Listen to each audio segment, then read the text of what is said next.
Hello and welcome to Health Studies of Dangerous Drugs.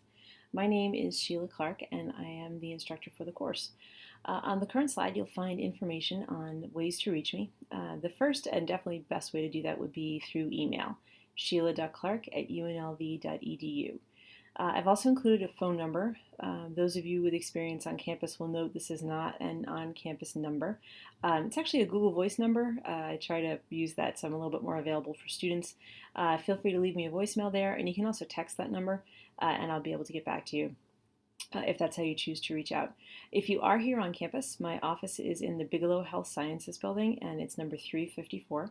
My office hours this semester are Monday and Tuesday from 1 to 3 p.m., and I'm also available by appointment, so if those times don't work for you and you'd like to drop by and are able to, please reach out, let me know what works, and we'll set up an appointment.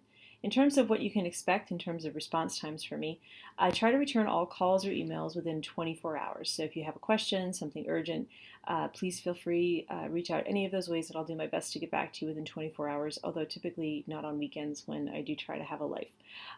Again, reach out any of those ways. I do check them all, and I'd be happy to talk to you in whatever way works best for you. So with our first week, really here, we just focus on getting our technology set up. So for our lecture this week, we'll just be going through the syllabus, as I'm sure you're doing in many of your other classes. We'll talk a little bit about technology needs. Since this is an online class, those are a little bit different. And then the tool that we'll be using to cover the material from the text, the Learn Smart platform from McGraw-Hill. And then we'll walk through what a typical week looks like. So in terms of the syllabus, you are responsible for knowing the content of the syllabus. I'm sure this is not a surprise, so we won't go through it in detail here today. Although please do reach out to me with any questions. A couple of policies in particular that you may want to pay attention to in the syllabus. Those are my policies on extra credit, late work, and academic integrity. In terms of extra credit, I don't offer a lot of it. There may be an occasional extra credit question on a test, but don't expect large extra credit assignments that you can use, say, towards the end of the semester to bring your grade up.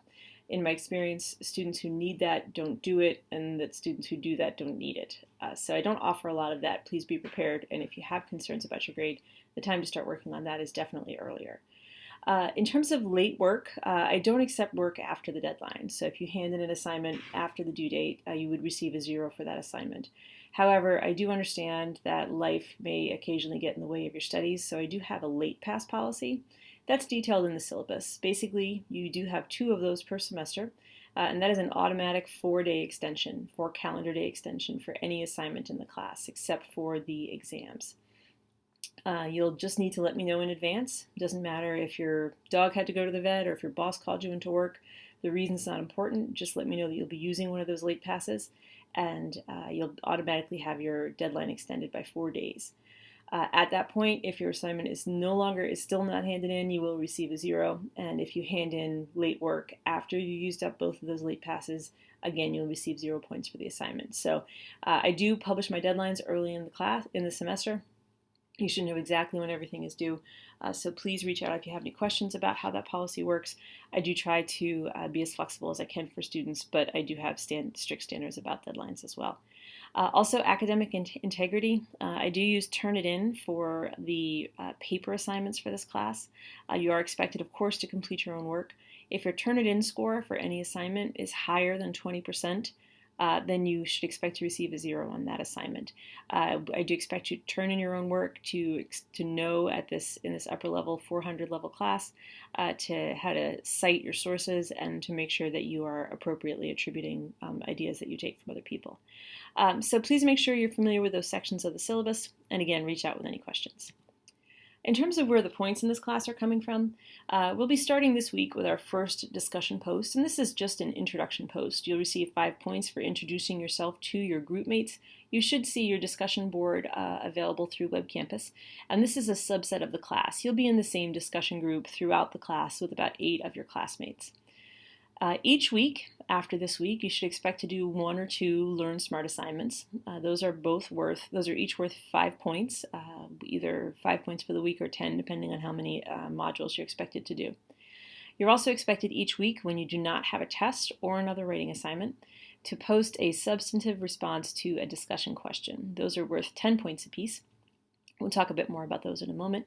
There are 3 additional written assignments, 2-page papers that are due throughout the class. Those are worth 20 points each for a total of 60, and then you'll have 3 exams for a total of 150 points. That leads you to a total of 395 points total for undergraduates. If you are a graduate student enrolled in the cross-listed class, you'll have an additional 50-point paper, and there'll be more information available about that in the next few weeks. Let's talk a bit about technology. In order to successfully complete this class, you will definitely need access to Web Campus. The fact that you're listening to this lecture means that you've probably got that sorted out. You'll also need access to audio in order to be able to listen to the recorded lectures. And then the McGraw-Hill platform Connect, you'll need access to that. We'll talk a bit more about how that works in just a moment, and there are detailed directions on getting set up with the Connect platform available on Web Campus. I also do all of my announcements and deadline reminders through Remind. So please make sure to set up an account there in this first week. The class code at PBH435 is also available on Web Campus. So a little bit more about LearnSmart. This is an interactive textbook that's available through the McGraw-Hill Connect platform. If you haven't used this platform before in a different class, I really hope that you'll enjoy it. I get great feedback from students about it every semester, that it's a good way, especially with an online class like this, of making sure that you really get a good understanding of the material and that you engage with the text. You do need to have an online access code. I find, I've taught this class for many semesters, it's easier to set up if you just go ahead and make that purchase through Web Campus. You don't actually need a hard copy of the book, although you're welcome to purchase that through the bookstore if you like. All you need is the online access code. So if you follow the links through Web Campus, then your accounts are automatically linked, and that tends to be the easiest way to set it up. If you do have questions or concerns about that, please reach out to McGraw-Hill's technical support. Their 800 number, 800-331-5094, would be the best way to get help with your registration on the Connect platform. Again, 1 to 2 modules a week through the Connect platform. Those are worth 5 points each. So if you have 2 modules assigned for a week, then you'll be getting 10 points that week. If just 1, then you'll be getting 5. Again, those detailed connections instructions are available in the Start Here folder. And there's an item there called Getting Started with LearnSmart. And that will walk you through step by step how to get the text, the online text and the access code, and get that link to your Web Campus account. This needs to be done by the end of the first week. There's a very minor assignment that confirms that that task has been completed, but it's not a very, it's kind of a yes/no question. So once you complete the process, answer yes to the question, then you'll be done with your technology assignments there through the McGraw-Hill platform. Because this is an online class, we need to talk a little bit about technology issues. The gremlins will occur. They do every semester. It's just better to talk about my approach here up in advance before they occur. If you are having any kind of technical trouble, please communicate early and often. If it's, all of your assignments tend to be due on Sundays at midnight, and you're suddenly really realizing, you're emailing me on Monday morning at 9 a.m. that you weren't able to submit it, this is a bit more problematic than if you reach out as soon as you start having trouble. If you can let me know before the deadline, it gives me more flexibility in responding to your needs. And also, please be sure to reach out to the appropriate technical support staff. Anything with Web Campus, our local help or UNLV help desk, 895-0777 can help you out with that. If it's with the Connect platform, then you would need that 800 number on the previous slide. When you look at a typical week here in PBH 435, this is what your agenda will look like. First, you'll want to complete the assigned reading through the ebook.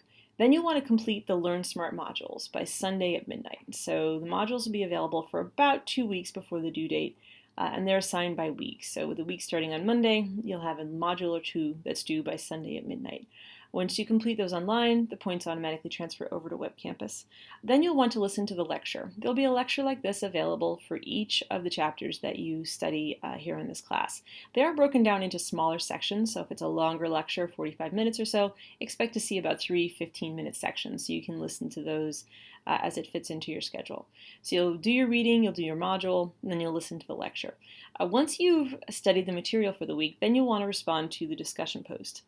This is worth 10 points a week. Again, these are weeks when you do not have a writing assignment or an exam, so 9 of those through the course of the semester, to your discussion group. That'll be about 8 of your classmates, and there'll be a detailed prompt available. See the discussion post guidelines in the Start Here folder. I find it works best if I give students a very specific idea of what I'm looking for, so you'll see a sample there of what an A-level post would look like. That main post is due by Wednesday at midnight. This makes sure that your classmates have plenty of time to see your work before they post their 2 required replies by Sunday at midnight. Discussion points worth a total of 10 points, 6 for that main post. Again, check the discussion post guidelines to see how you can get all 6 points and receive full credit for that main post. And then you will be required to post 2 replies to your group members by Sunday at midnight. Again, see the guidelines, but these do need to have some substance to them. Great post or I agree is not going to get you the points for the reply that you require. You need to engage with one of the ideas in your classmates' posts. And again, more guidelines there, more specific guidelines on Web Campus in that Start Here folder. For this week, your specific assignments, please make sure you get your McGraw-Hill Connect account set up. Again, easiest way to do this is just go straight through Web Campus and then complete that Connect to Connect assignment. It's very simple, so it's just a yes-no question. Once you've clicked yes, then I know that your technology is set up and you'll receive 5 points just for getting that done this week. Please remember to set up an account on Remind so you can receive announcements and deadline reminders. I do quite a few of those in the early weeks while you get into the groove of the class and get familiar with the pace and the deadlines. Also, please make sure you get your introduction post set up by Sunday at midnight. That way your group mates will start to know who you are since you'll be working together over the course of the semester. Okay, that'll wrap us up for our first lecture here in PBH 435. Thanks for taking the time to listen to these instructions about getting off to a good start in the course. Again, please reach out any of those methods if you have questions about the syllabus, the technical steps that you need to take this week, and please be sure to complete the McGraw-Hill setup, your introduction post, and setting up an account on Remind so that we're able to stay in contact throughout the semester. I'm looking forward to working with you, and I hope to hear from you if you have any questions.